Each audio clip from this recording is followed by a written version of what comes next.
আমরা মুসলিম উম্মাহ এক দাওয়াতি উম্মাহ। আমাদের কাজ আমরুল মারুফ ও নাহি আনিল মুনকার করা। আমরা অন্যায় দেখলে তারা প্রতিবাদ করব, আর ন্যায় কাজ এর হুকুম দেব, ন্যায়ের প্রতি মানুষকে দাওয়াত দেব। এই দেশবাসী সকলেই আমাদের মাদউ। এই দেশের কেউ আমাদের প্রতিপক্ষ নয়। মানুষ আমাদেরকে প্রতিপক্ষ ভাবতে পারে, কিন্তু আমরা কাউকে প্রতিপক্ষ মনে করব না। এই দেশের সমস্ত জনগণ আমাদের দাওয়াতের ক্ষেত্র।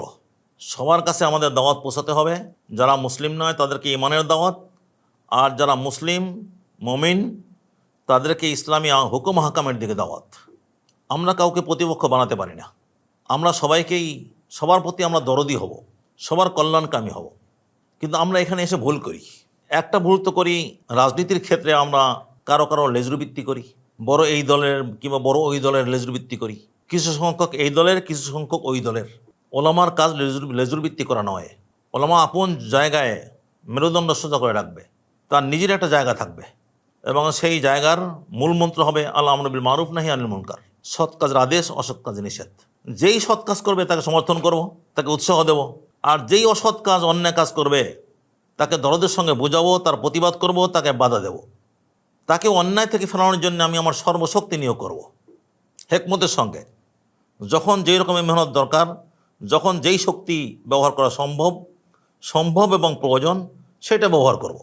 কারো লেজুরবৃত্তিও করবো না, আর কাউকে শত্রু মনে করবো না। এইটাকে বলে ইফরাত ও তাফরিদ। লেজুরবৃত্তি করা এইটা হলো তাফরিদ, শিথিলতা। আর কাউকে শত্রু বানানো এটা হলো ইফরাত, বাড়াবাড়ি। ওকাদালিকা জাআলনাকুম উম্মাতান ওয়াসাতা।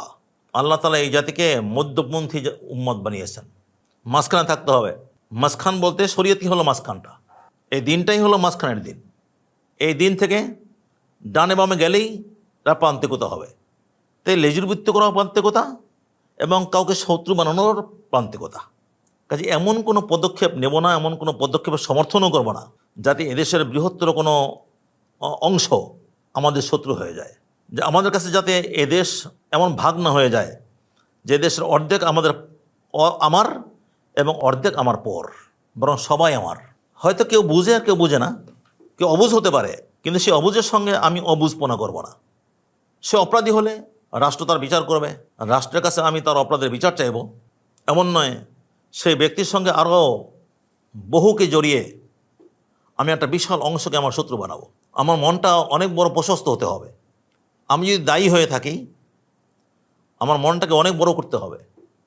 নবী করিম সাল্লাল্লাহু আলাইহি ওয়াসাল্লাম তায়েফে কী করেছেন, তায়েফবাসী তার সঙ্গে কী আচরণ করেছে, আর তিনি তার জবাব কী দিয়েছেন। তিনি তো তাদের হেদায়েতেরই দোয়া করেছেন, তাদের হেদায়েতের ব্যাপারে তিনি আশাবাদী ছিলেন। আমরাও সেরকম আশাবাদী হব।